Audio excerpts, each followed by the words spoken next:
사회학과 심리학에서 사용하는 최후 통첩 게임이라고 하는 게 있습니다. 게임의 규칙은 다음과 같습니다. 두 사람을 한 조로 하고 그들에게 $100를 나눠줍니다.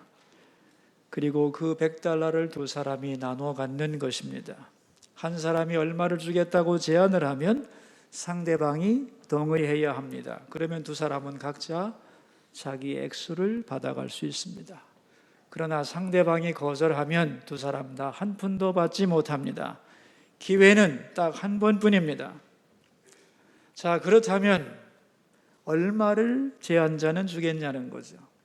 내가 $95를 갖고 당신에게 $5를 드리겠습니다. 아니면 내가 $80 가지고 당신에게 $20 드리겠습니다. 경우의 수는 많아지겠죠.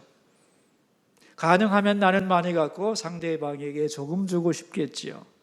그런데 어느 선에서 서로가 인정하고 그 제안을 받아들일 것이냐 하는 거죠. 제안자는 얼마를 주려고 할까? 반대로 받는 사람 입장에서 생각합시다. 저 사람이 나한테 얼마를 준다고 그러면 나는 제안을 받아들일 건가? 나에게 $5만 준다면 받아들일 건가? 받아들이면 그 돈은 내 것이 됩니다. 어차피 공짜니까 받는 게 좋죠. 그런데 상대방이 나에게 너무 인색하게 나오면 기분 나빠지는 거죠. 그래서 거절할 수도 있습니다. 그러면 둘 다 못 받는 거죠. 받는 사람은 얼마를 받으려고 할까 하는 거죠. 이 게임이 고안된 이후에 수많은 사람들에게 실험을 했는데 어떤 결과가 나왔느냐? 사람들은 상대방이 지나치게 욕심을 부리면 그 제안을 거절했습니다. 전체 액수의 20% 미만을 제안할 때는 대부분 받아들이지 않았습니다. 왜냐하면 상대방의 욕심에 기분이 나빠진 거죠. 그럼 나도 이기적인 것이 아닌가 생각할 수 있지만 아닙니다. 정말로 이기적이라면 $1라도 받아들여야죠. 어차피 공돈인데. 그러나 대부분의 사람들은 너무 적은 금액을 제시하면 거절했다는 거예요. 이것은 참가자의 성별, 국적, 인종과 아무 상관이 없었습니다. 흥미로운 사실은 인간이 아니라 컴퓨터와 게임을 했을 때 컴퓨터가 아무리 낮은 금액을 제시했어도 사람들은 갈등 없이 오케이 했다는 거죠. 컴퓨터에게 받는 돈이나 사람에게 받는 돈이나 돈은 똑같은 돈인데 어째서 인간의 제안은 거절하고 컴퓨터의 제안은 거부감 없이 받아들이는가? 그 이유가 뭘까요, 여러분? 컴퓨터는 어차피 컴퓨터니까. 근데 인간은 그러면 안 된다는 거죠. 그래서 탐욕스럽게 나오면 분노했던 겁니다. 그래? 당신이 그렇게 째째하게 나온다 이거지. 그럼 나도 안 받아. 그럼 너도 못 받는 거야. 이렇게 반응을 하더라는 거죠. 이 실험의 결론은 뭐냐? 인간에게는 돈보다 소중한 가치가 있다는 거예요. 인간은 단순히 호모 에코노미쿠스, 경제적 동물이 아니고 호모 제너로스, 자비를 추구하는 인간, 공의를 갈망하는 존재라는 것을 이 실험을 통해 밝혔던 것입니다. 여러분, 우리는 지난 시간에 남는 장사를 해야 됩니다라는 말씀을 생각했죠. 인생은 장사와 같다. 장사하는 사람에게 있어서 지혜로운 것은 이익을 남기는 거다. 그런데 인생이라고 하는 장사는 단순히 돈을 많이 버는 그 자체가 아니고 주인의 요구, 하나님이 원하시는 가치를 삶에서 구현하는 장사인 거죠. 그래서 정직하게, 겸손하게, 그리고 성실하게, 다시 말하면 공의롭게 장사를 해야 한다는 겁니다. 그럴 때 주인이 와서 결산할 때에 착하고 충성되다. 내가 작은 일에 충성하였으면 내가 많은 것을 너에게 맡기겠다. 내 주인의 즐거움에 참여할지어다 하는 주인의 칭찬과 상급을 받게 된다는 겁니다. 자, 여러분, 그런데 주인의 칭찬과 상급, 하나님의 상급을 받는 것을 무엇을 가지고 얻을 수 있겠냐는 거예요. 내가 한평생 사업을 많이 해서 수천억의 돈을 벌었다. 그 돈 가지고 하나님의 상급을 살 수 있는가? 이 세상의 모든 재물을 다 주고 하나님의 칭찬과 상급을 살 수 있는가? 아니죠. 살 수 없습니다. 그러므로 하나님 앞에서 칭찬과 상급을 받는 것이 가장 남는 장사라는 것. 그리고 그렇게 살아갈 때 하나님은 그 사람의 인생을 책임져 주시고 축복의 통로가 되게 하신다. 지난 시간에 말씀의 내용이었습니다. 지난 시간에 인생을 장사에 비유했다면 이번 시간에는 인생을 농사에 비유합니다. 지난 시간에는 돈을 버는 방법에 관한 것이었다면 이번 시간에는 돈을 쓰는 방법에 대한 얘기를 하는 겁니다. 어떻게 벌어야 되느냐? 공의롭게 벌어야 된다는 거예요. 그럼 어떻게 써야 되느냐? 그래서 오늘 주제는 인자함을 베풀라는 것입니다. 그래서 저는 여러분이 잠언 11장의 주제를 쉽게 기억하게 하기 위해서 11장을 표로 만들었습니다.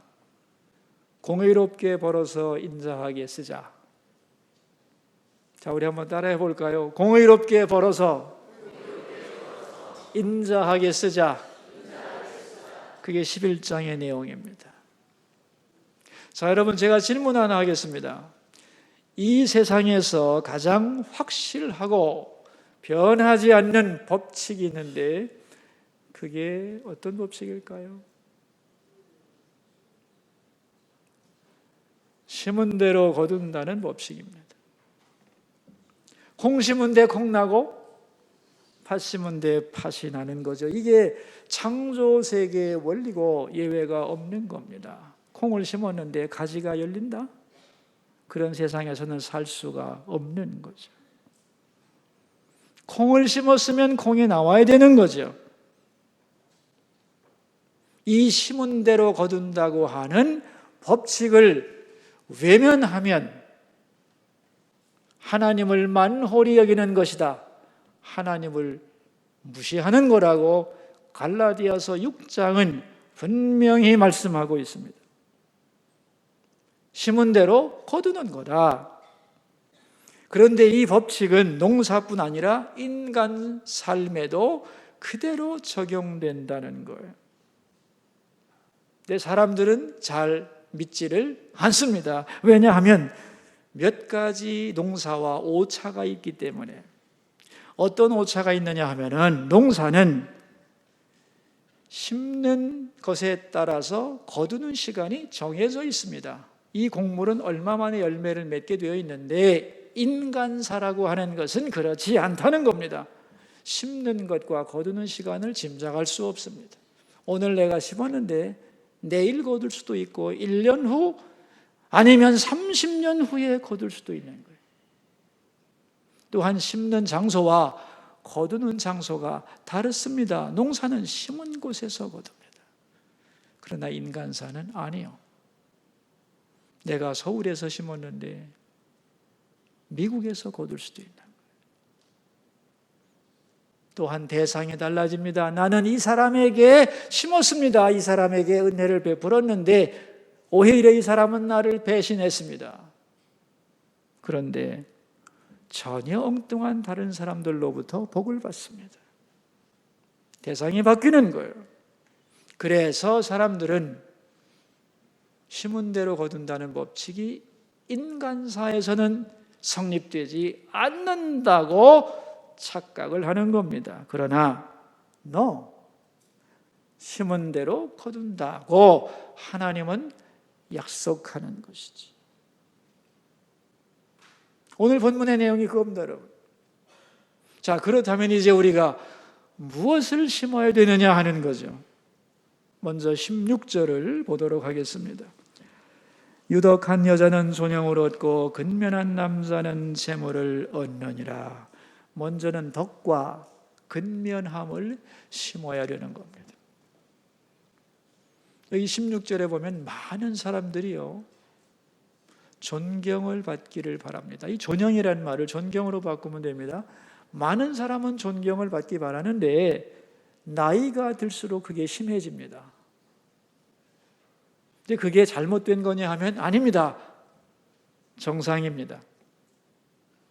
왜냐하면 나이에 따라서 사람에게 필요한 것이 다르거든요.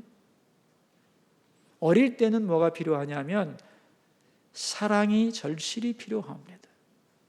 자기를 사랑하는 사람이 필요해요. 그런데 성장하고 나면 아닙니다. 이해가 필요해요. 자기를 이해해 주는 사람, 마음을 터놓고 대화를 나눌 수 있는 이해해 주는 상대가 필요한 겁니다. 그리고 나이를 먹게 되면 이제는 존경이 필요한 거예요. 나이는 들었는데 존경을 받지 못하면 인생이 허무해지고 서글퍼지는 겁니다. 여러분 한번 생각을 해보세요. 나이 드신 노인네가 말이죠, 누군가가 자기를 사랑해 준다고 너무 좋아하고 어떤 사람이 자기 이해했다고 깔깔거리고 그러면은 그 모양새가 좀 그렇잖아요. 그렇죠? 누군가가 나를 존경해 줄 때 자기 가치를 확인하며 행복하게 된다, 그런 얘기입니다. 그래서 나이를 먹을수록 사람은 존경이 필요한데 문제는 이 존경을 어떻게 받을 수 있느냐는 거죠. 그 방법이 나오죠. 뭐죠? 유덕한 여자는 그랬습니다. 덕이 있어야 된다. 존경을 받는 방법은 다른 데 있지 않습니다. 돈이 많다고 존경받는 것도 아니고 많이 배웠다고 존경받는 것도 아니고 권력을 가졌다고 존경하는 것도 아닙니다. 존경받는 방법은 딱 하나, 덕을 베푸는 것이다, 그런 얘기죠. 덕이라고 하는 씨를 뿌릴 때에 존경이라고 하는 열매를 거둔다는 거예요. 가만히 생각해 보니 아무도 나를 존경해 주는 것 같지 않다고 생각된다면 원망하지 말고 내가 정말 덕을 베풀었는가를 생각해야 합니다. 왜? 그 방법 말고는 존경받을 방법이 없기 때문에.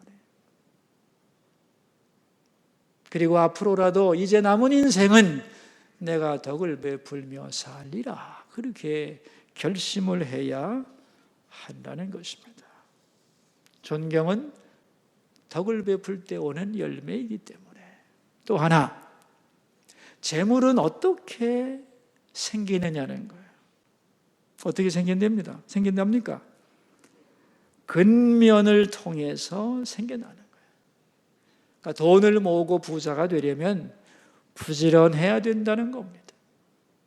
근면의 씨를 심어야만 재물이라는 열매를 거두는 거다. 놀면서는 절대로 부자 못 된다.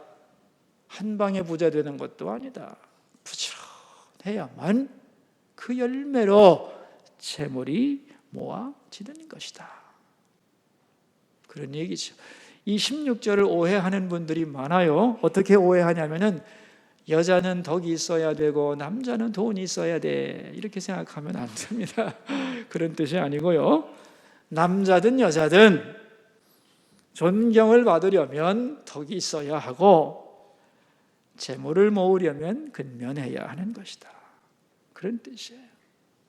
여러분, 이걸 한마디로 줄이면 존경받는 부자입니다. 존경받는 부자는 멋진 겁니다. 여러분 모두 이렇게 되기 바라요. 존경받는 부자. 이런 열매를 거두려면 뭘 심어야 되느냐 하면은 덕을 심고 근면의 씨를 뿌리라 하는 거예요. 자, 두 번째, 뭘 심어야 되느냐? 17절과 18절입니다. 읽습니다. 자기 영혼을 이롭게 하고 잔인한 자는 자기 몸을 해롭게 하느니라. 악인의 싹은 허무하되 공의를 뿌린 자의 상은 확실하니라. 인자와 공의를 심어야 된다는 거예요. 이 인자한 사람, 다른 사람을 사랑으로 따뜻하게 대하는 사람은 먼저 자기 영혼을 이롭게 하는 거다. 인자한 마음을 가지고 사랑해 줄 때 먼저는 내 영혼이 자유로워지고 거룩해지고 행복해진다는 겁니다. 다른 사람에게 잔인하게 대한다. 여러분, 잔인한 행동을 하려면 먼저 뭐가 있어야 되냐면요, 잔인한 마음을 먹어야 돼요.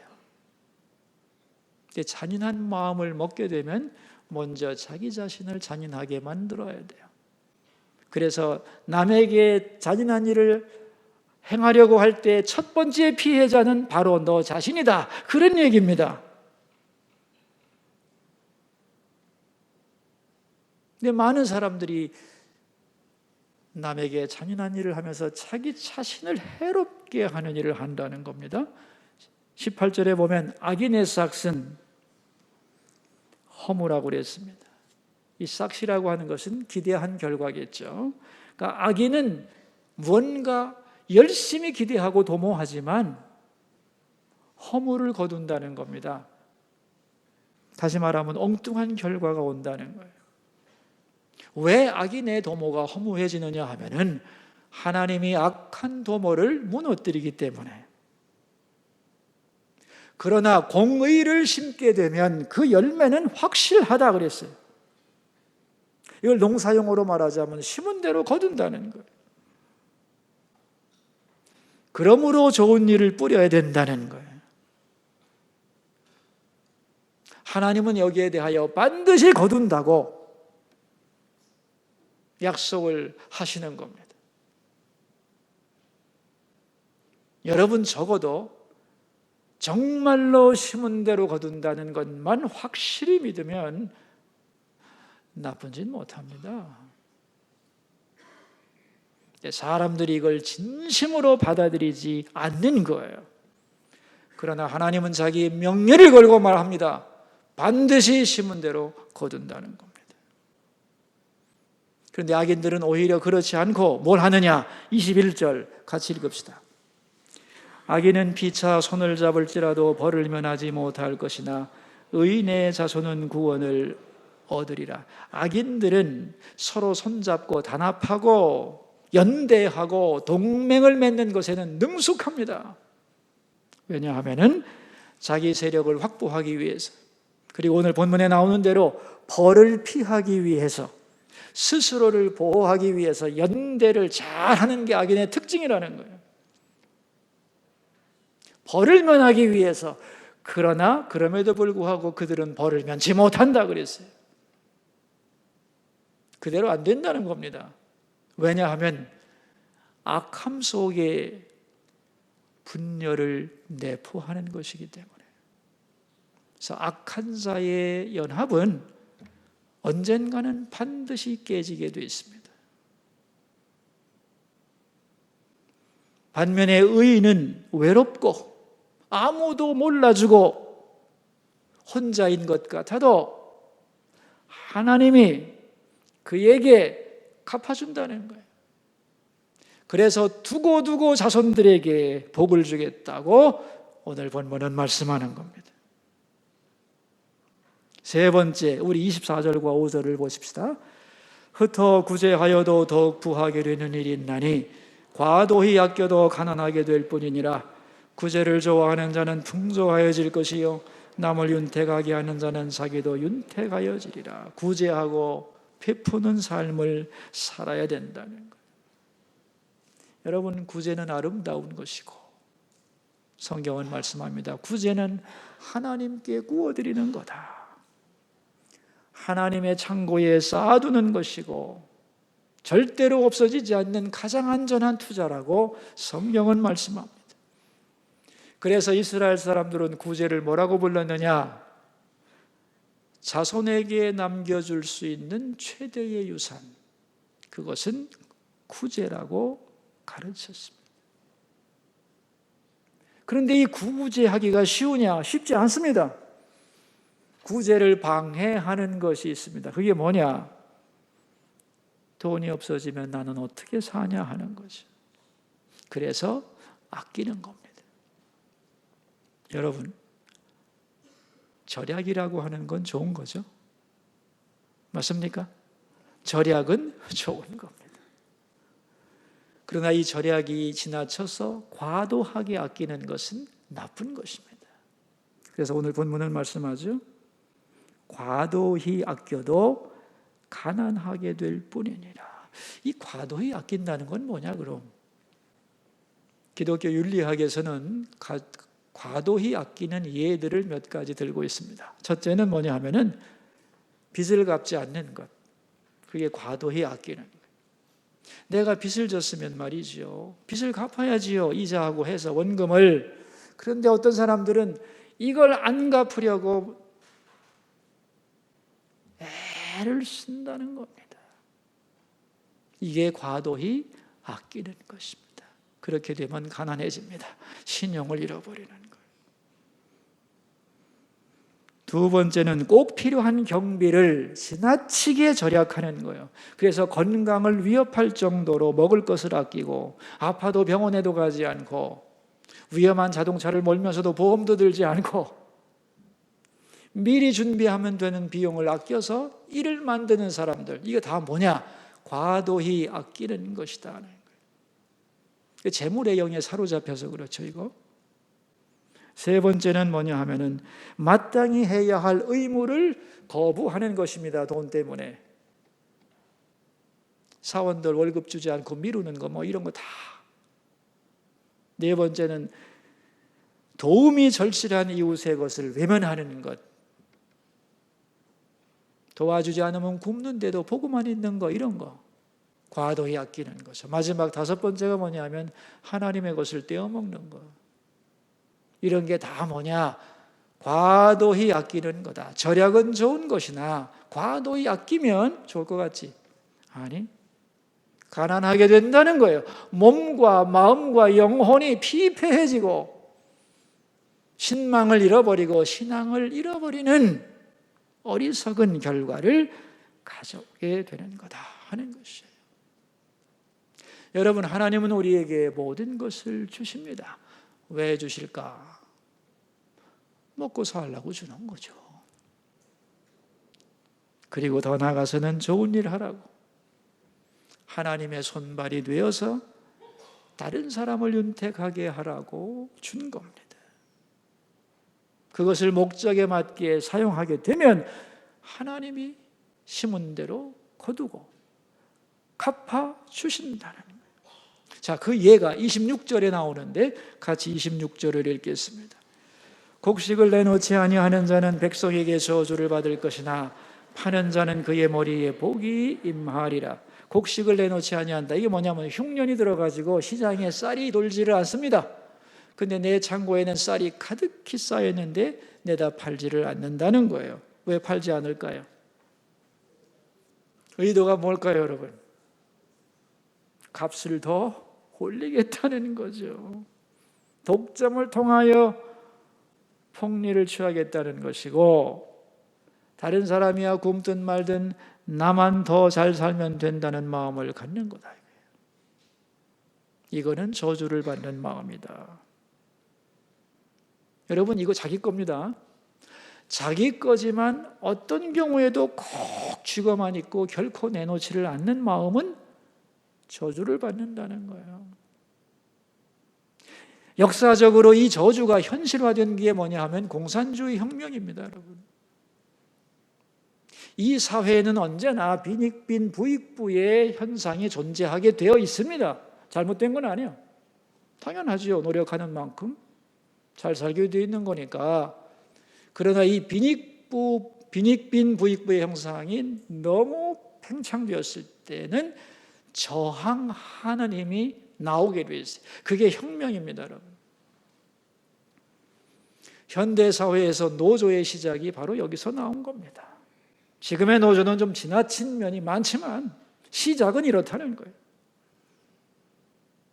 함께 살겠다는 의식을 잃어버렸을 때 저주가 임한다. 그런 말이에요. 반면에 파는 자에게는 복이 있다 그랬어요. 자기 물건 팔 때 복을 받는다는 거예요. 자기 물건 자기가 돈 받고 파는데 그게 뭐 축복받을 일이냐 하겠지만 아닙니다. 순환을 시킨 겁니다. 서로 나누며 함께 살겠다는 정신이 그 속에 들어있을 때 그가 복을 받는 것이다. 그런 말. 28절로 가겠습니다. 자기의 재물을 의지하는 자는 패망하려니와 의인은 푸른 잎사귀 같아서 번성하리라. 자기 재물을 의지하는 자는 망한다. 그러나 의인은 그랬습니다. 의인이라고 하는 것은 방향성의 문제라고 제가 몇 주 전에 말씀드렸습니다. 의인은 하나님을 바라보는 사람이에요. 돈을 넘어서 돈을 주시는 하나님을 바라보는 그 사람은 언제나 번성하게 된다는 거죠. 29절입니다. 같이 읽읍시다. 자기 집을 해롭게 하는 자의 소득은 바람이라. 미련한 자는 마음이 지혜로운 자의 종이 되리라. 자기 집을 해롭게 하는 자, 이게 뭐냐면은 가족관계를 깨뜨리면서까지 돈에 집착하는 사람을 말하는 거죠. 돈 때문에 가족도 돌보지 않는 사람의 싹실한 그의 소득이란 바람이다 그랬어요. 여러분, 바람이 뭐죠? 분명히 있긴 있는데 센 것 같은데 막상 손으로 잡으려면 아무것도 안 잡혀. 이게 바람입니다, 여러분. 돈 때문에 가족도 바라보지 않는, 그러면서 돈을 잡으려고 하는 사람은 무지하게 잡을 것 같지만 딱 움켜쥐고 보면 아무것도 남는 것이 없는 텅 빈 인생이 되고 만다. 그런 뜻이에요. 그래서 30절은 뭐라고 하는가? 의인의 열매는 생명나무라. 지혜로운 자는 사람을 얻느니라. 돈보다 중요한 게 사람이다 하는 거예요. 이게 오늘 본문의 내용입니다, 여러분.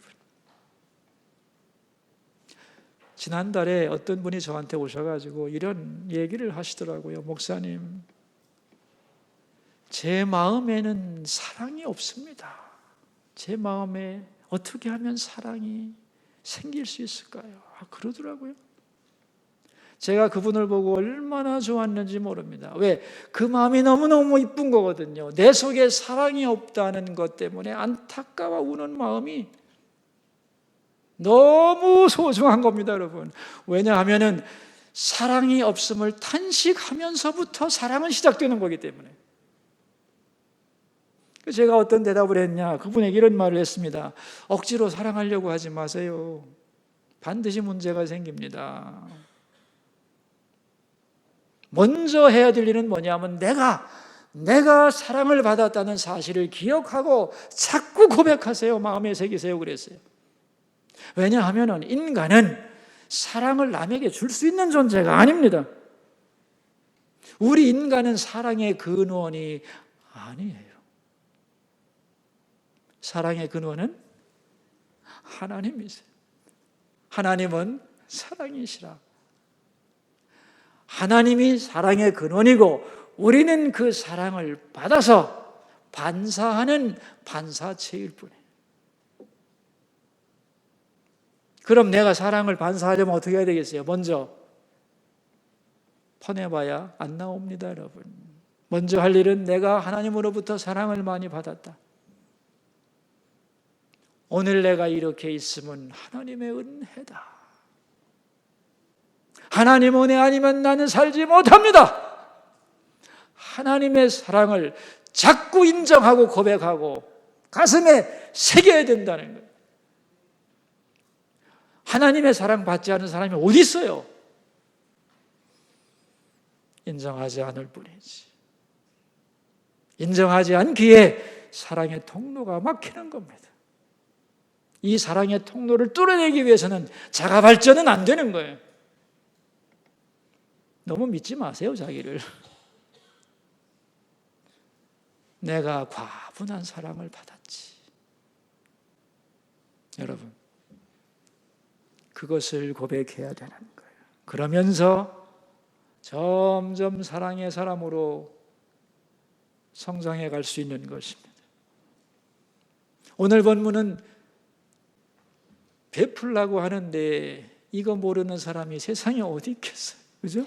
다 인자함을 베풀어야 된다는 거 알아요. 그러나 안 됩니다, 여러분. 이게 어떻게 가능하냐? 믿음이 있어야 돼요. 믿음. 심은 대로 거둔다는 믿음이 있어야 되고, 또 하나는 여러분이 분명히 상상하기를 바라요. 자, 여러분 상상력을 동원하셔서 이제 상상을 해보겠습니다. 여러분의 위에는 보이지 않는 어마어마한 수원지, 물근원, 수원지가 있습니다. 아무리 많은 물을 끌어다 써도 그 수량이 조금도 줄지 않는 무한정한 엄청난 수원지가 있다는 걸 기억하셔야 돼요. 그리고 나는 그곳에서 물을 공급받는 작은 웅덩이입니다. 자, 이제 그 수원지로부터 내 웅덩이가 비었을 때 물이 흘러 들어오겠죠? 어느 만큼 흘러 들어올까요? 아니, 어느 만큼 물이 흘러 들어올까요?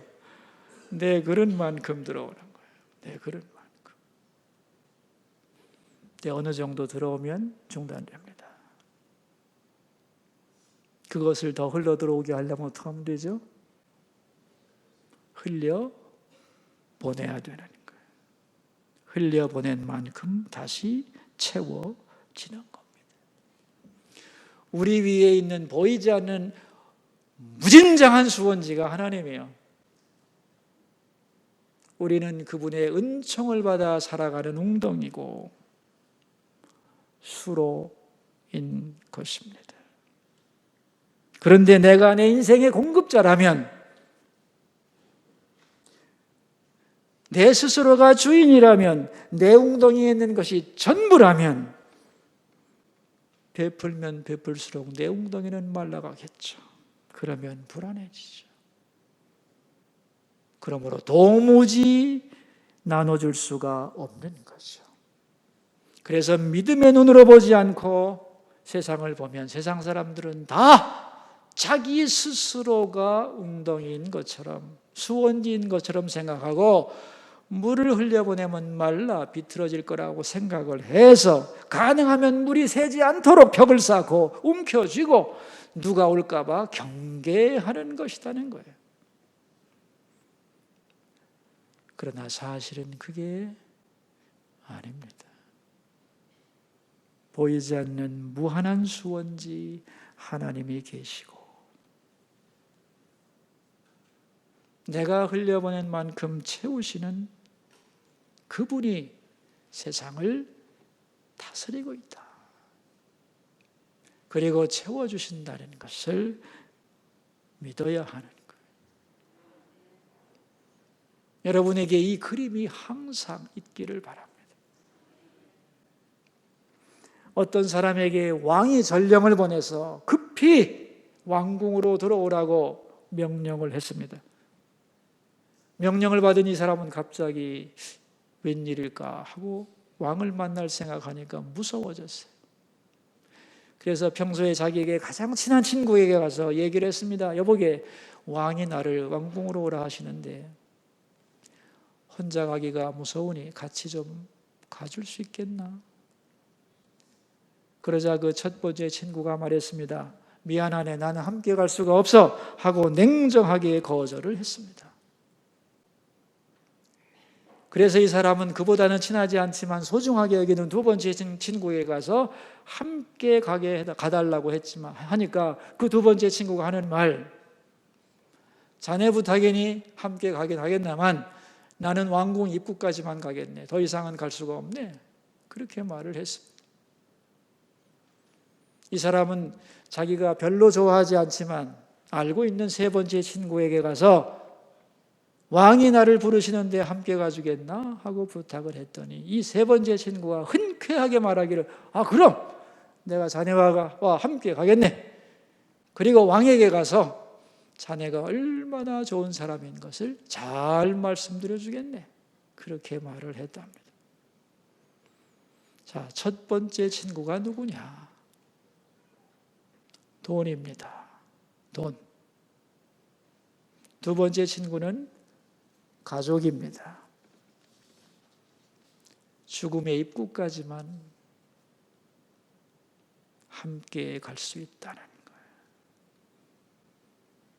세 번째 친구가 누구냐? 선행입니다.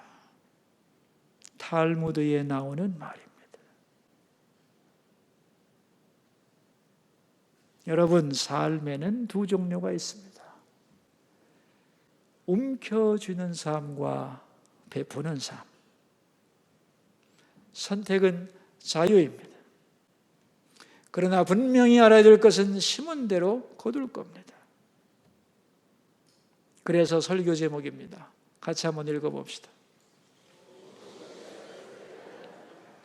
좋은 씨를 뿌려야 합니다. 내 삶의 공급자가 하나님이라는 걸 믿고 그 은혜와 사랑을 흘려보낼 때 하나님이 채우시면서 우리를 축복의 통로로 세우는 것입니다. 하나님의 것을 가지고 하나님의 영광을 위해 사용할 때 그게 남는 장사고 가장 큰 소출을 얻는 방법이 된다는 거죠. 이 은혜가 함께 하시기를 축원합니다. 기도합시다. 우리 두 가지 기도 제목을 가지고 주님 앞으로 나갑시다. 첫 번째 기도 제목입니다. 인생은 농사하는 것과 같음을 알고 좋은 씨를 뿌리게 하소서. 베푸는 삶을 살면서 축복의 통로가 되게 하소서. 기도하겠습니다. 여러분의 목소리가 여러분의 귀에 들리도록 작은 소리로 함께 소리를 내어 기도하겠습니다. 은혜로우신 하나님 아버지, 오늘 좋은 씨앗을 뿌려야 합니다라는 말씀을 나누었습니다. 인생은 농사와 같아서 심은 대로 거두는데, 그러므로 우리는 좋은 씨를 풍성히 뿌리게 하여 주옵소서. 이것 뿌리고 나면 뭐가 남는가 하지만 하나님은 무한한 수원지가 되셔서 흘려보내는 자에게 다시 채워주시고 축복의 통로가 되게 하심을 우리로 분명히 믿고 살아가는 자들이 되기를 기도합니다. 하나님, 존경받는 인생, 풍요한 삶을 살기 위하여 덕을 베풀고 근면의 씨를 심을 수 있는 우리가 되도록 도우시고, 인자함과 공의를 심고 베풀며 사는 우리 모두가 되도록 역사하여 주옵소서. 두 번째 기도 제목입니다. 이번 주에 소그룹이 개강을 하겠습니다. 여성구역, 남성구역이 새롭게 시작됩니다. 두세 사람이 내 이름으로 모인 것에 함께 하시겠다는 그 약속을 이루어가는 구역들이 되고, 새롭게 남성들의 구역이 잘 편성되게 하여 주셔서 기도하겠습니다.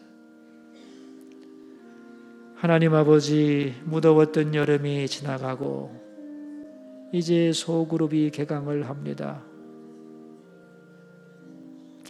주께서 우리에게 만들어주신 작은 사랑의 공동체인 구역들이 새롭게 잘 일어나고 견고해지고, 거기서 하나님의 사랑의 돌봄을 서로 나누고 주의 임재를 경험하는 그러한 구역들이 될 수 있게 하여 주시고, 구역에 편성되지 않는 사람 한 사람도 없도록 수서의 모든 성도들이 소그룹 안에서 잘 성장해 갈 수 있도록 은혜를 더하여 주시옵소서.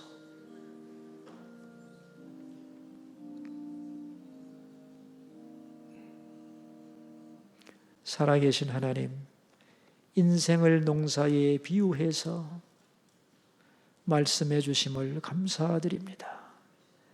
씨를 심으면 열매가 맺히듯이 선을 행하고 베풀면 반드시 거두게 하신다는 것을 확실히 믿고 살아가게 하옵소서. 우리의 진정한 공급자는 하나님이시며 우리는 그것을 받아 사용하는 통로라는 것을 알게 해주시고, 하나님이 원하시는 것은 우리가 축복의 통로가 되는 것, 그래서 하나님께 영광을 돌리는 것, 그래서 하나님께 상을 받는 것, 이것이 참으로 남는 장사이며 가장 소출이 많은 농사라는 것을 알고 살아가는 주의 백성들이 되게 하여 주옵소서. 존귀하신 예수님 이름으로 기도하옵나이다.